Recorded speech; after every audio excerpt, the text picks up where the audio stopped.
जय श्री कृष्ण। राधे राधे।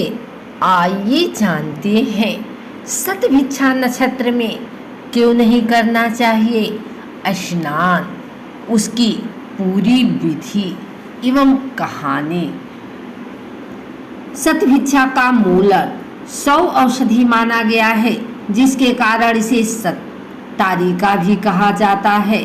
शतभिच्छा नक्षत्र शुभ तामसिक नपुंसक नक्षत्र होता है। इसकी जाति क्रूर, शूद्र योनि, अश्व योनि, वैर, महिषगढ़, राक्षस, नारी आदि हैं। शतभिच्छा नक्षत्र को दक्षिण दिशा का स्वामित्व प्राप्त है। वैदिक ज्योतिष शास्त्र के अनुसार शतभिच्छा नक्षत्र के देवता वरुण हैं, जिनके प्राकृतिक आपदा के समय सबसे अधिक महत्वता दी जाती है, क्योंकि ये समस्त जगत, जल, वायु और भूमि से संबंधित देवता माने जाते हैं। मान्यता के अनुसार ऐसा माना गया है कि वरुण देव अंतरिक्ष में भ्रमण करते रहते हैं, जो रेडियो धार्मिकता को नियंत्रित रखते हैं। वरुण देव को चिकित्सा शास्त्र का देवता भी माना गया है। आइए जानते हैं शतभिच्छा नक्षत्र की कथा या पौराणिक कहानी। शतभिच्छा नक्षत्र के देवता वरुण हैं। पौराणिक कथा के अनुसार वरुण देव को आकाश, जल और भूमि का स्वामी माना गया है। ऋग्वेद में वरुण देव को असुर माना है, लेकिन पृथ्वी और स्वर्ग का स्वामी माना जाता है।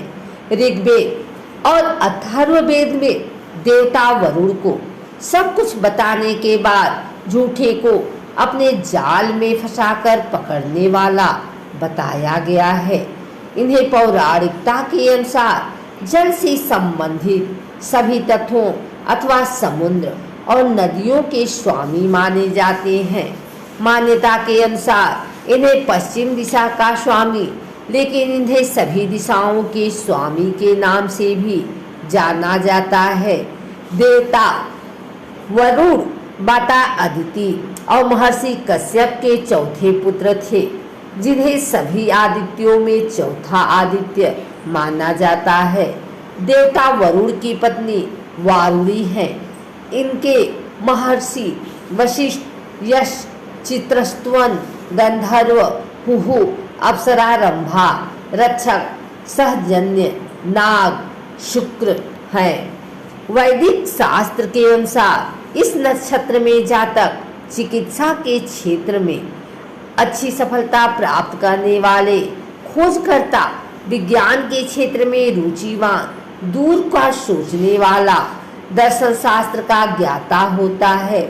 इस नक्षत्र के पुरुष जातक साफ रंग वाले, नाजुक शरीर वाले, उत्तम स्मरण शक्ति वाला, बड़े मस्तक वाला, मनमोहक आँखों वाला, निखरते हुए मुखाकृति वाले, बड़े पेट वाला, सुंदर नाक वाला होता है। इस नक्षत्र की स्त्री जातक कमजोर शरीर वाली, दिखने में दुबली पतली, रूपवान, आकर्षक, गोरे गाल वाली, अच्छे आचरण वाली और गुलाबी होठों वाली होती है। स्त्री जातक को अपने दाम्पत्य जीवन में काफी समय तक समस्याओं का सामना करना पड़ता है। इसमें कई स्त्रियां विधवा भी हो जाती हैं। शतभिच्छा नक्षत्र के नाम अक्षर। शतभिच्छा नक्षत्र नाम माक्षर। इस नक्षत्र के अनुसार जिस जातक का नाम आता है, वह इस नक्षत्र के बताए गए गुण दोषों के समान होगा। शतभिच्छा नक्षत्र के नामाक्षर कुछ इस प्रकार हैं। गो। शतभिच्छा नक्षत्र के प्रथम चरण का नाम अक्षर गो। शतभिच्छा नक्षत्र के द्वितीय चरण का नाम अक्षर शा। शतभिच्छा नक्षत्र के तृतीय चरण का नाम अक्षर सी। शतभिच्छा नक्षत्र के चतुर्थ चरण का नाम अक्षर शु। वैदिक ज्योतिष शास्त्र के अनुसार शतभिच्छा नक्षत्र के देवता वरुण हैं।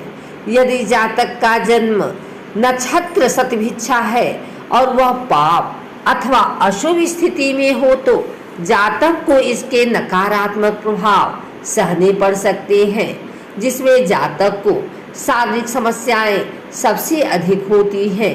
यदि जातक इसके नकारात्मक प्रभावों से बचना चाहता है तो इसके लिए उपाय करने चाहिए, जिनकी मदद से इसके अशुभ प्रभाव कम हो सकते हैं। शतभिच्छा नक्षत्र के उपाय कुछ इस प्रकार हैं। यदि जातक शतभिच्छा नक्षत्र से जुड़े उपाय करता है तो वह अपने जन्म नक्षत्र को बलि कर सकता है, जिसमें शुभ फलों की प्राप्ति हो सकती है।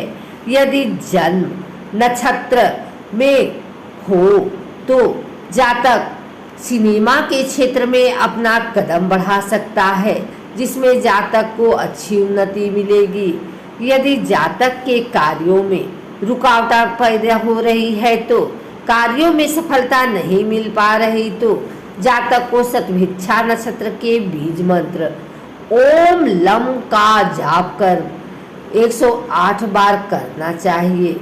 शतभिच्छा नक्षत्र में होने वाले चंद्र गोचर के समय बीज मंत्र बेहद लाभकारी सिद्ध होता है। इसमें शुभ फलों की प्राप्ति होती है। शतभिच्छा नक्षत्र के महीने में भगवान शिव की आराधना करना बेहद लाभकारी साबित होता है। ऐसे में केवल जाना बेहद अच्छा माना जाता है। शतभिच्छा नक्षत्र को बलि बनाने और शुभ परिणाम पाने के लिए भगवान शिव की पूजा सबसे उत्तम मानी जाती है। भगवान शिव की पूजा करते समय ओम नमः शिवाय का जाप सबसे उत्तम फलदायी साबित होता है। इसके प्रभाव से व्यक्ति यश पाता है तथा सफलता की ओर बढ़ता है। नीले रंग के वस्त्रों का ज्यादा से ज्यादा उपयोग करने से शतभिच्छा नक्षत्र की नकारात्मकता कम हो जाती है। वरुण देव की पूजा शतभिच्छा नक्षत्र के महीनों में विधि विधान से करने से अच्छे फलों की प्राप्ति होती है। यदि जातक इन उपायों को आसानी से कर सकते हैं तो ठीक है, नहीं तो इसके अलावा नक्षत्र के वैदिक मंत्र का जाप बेहद फलदायी साबित होगा। इस नक्षत्र की शुभता में वृद्धि के लिए हम होम कर सकते हैं। शतभिच्छा नक्षत्र के वैदिक मंत्र का जाप कम से कम 108 बार करना चाहिए। यदि होम करते हुए संभव न हो तो सिर्फ वैदिक मंत्र का जप कर सकते हैं। वैदिक ज्योतिष शास्त्र के अनुसार एक तारे को 100 तारे चारों ओर से घेरे हुए होते हैं, जिन्हें 100 औषधि या 100 आरोग्यकार भी कहते हैं। शतभिच्छा नक्षत्र का सबसे मुख्य तथ्य इसकी रहस्यता कि ज्योतिष शास्त्र के अनुसार अनुराधा, ज्येष्ठा और पूर्वाषाढ़ा नक्षत्र में भी रहस्यमयता का प्रभाव पाया जाता है, लेकिन शतभिच्छा अपनी अलग एक नई जीवन शक्ति और गोपनीय शक्ति से प्राप्त करता है। जातक खराब हालातों में अच्छी तरह समझा हुआ होने के कारण सुरक्षित तरीके से बाहर निकल जाता है। जातक अपनी समस्याओं को दूसरों के सामने न ले जाकर स्वयं उनका हल निकालने वाला, झूठ को सबसे आसान लगने वाला, बाल्यावस्था में पढ़ाई में कमजोर, ठंडा होने पर भावुकता पर काबू करने वाला होता है। जातक धन धान्य से परिपूर्ण, स्त्रियों की संगत पाने वाला, वादे का पक्का, शैतान प्रवृत्ति का, विदेश में घूमने तथा रहने की इच्छा रखने वाला आदि में कम होता है। शतभिच्छा नक्षत्र में निरोग्यता शक्ति प्रदान होती है। शतभिच्छा नक्षत्र में औरतों को सिर से स्नान नहीं करना चाहिए। सिर से स्नान करने पर औरतें कंगाल होती हैं, क्योंकि माँ लक्ष्मी का उनके शरीर में वास होता है और शतभिच्छा नक्षत्र अपशकुन माना जाता है। इसीलिए शतभिच्छा नक्षत्र में ललाट का पानी पैरों पर आना वर्जित माना गया है।